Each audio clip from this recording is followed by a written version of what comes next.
Today, I'm with Greg Jemmeson from Jemmeson Fisher, Solicitors and Accountants. Hello, Greg. Hi, Brian. We're going to talk about this wonderful thing called a database that every agent has, and they believe it's theirs and they own, and the principals want to protect that data if someone leaves, and I'm going to let you take over and have a chat about that. Yes, it's a very misconceived area.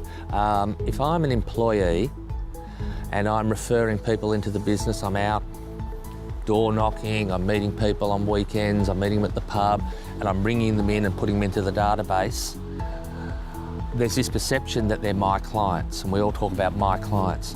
In actual fact, they become clients of the business, not of the individual employee.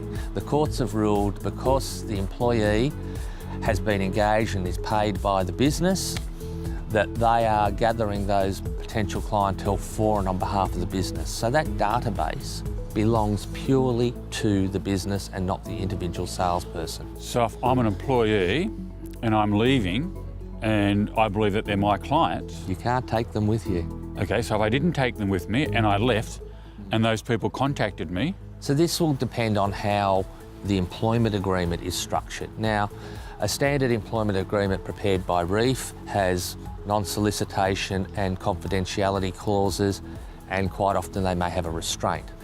But let's say we don't have a restraint and I'm allowed to go and work down the road. Depending on how the employment agreement is structured, it will generally say I can't take confidential information. So that means as an employee, at 10 o'clock on my last night, I can't sit there and send the entire business's database to my Gmail account or print out a copy of it. It will depend if there's a solicitation clause. If I don't have a solicitation clause, it means I can go down the road, work for another agent.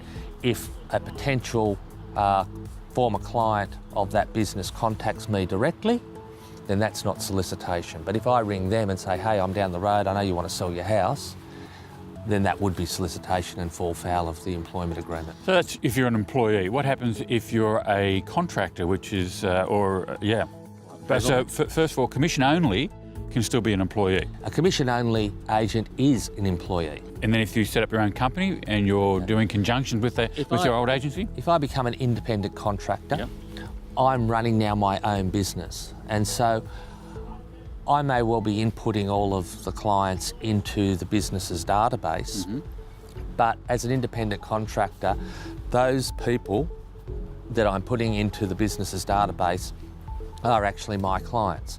So when the contractor arrangement comes to an end, I've put 250 people into that database.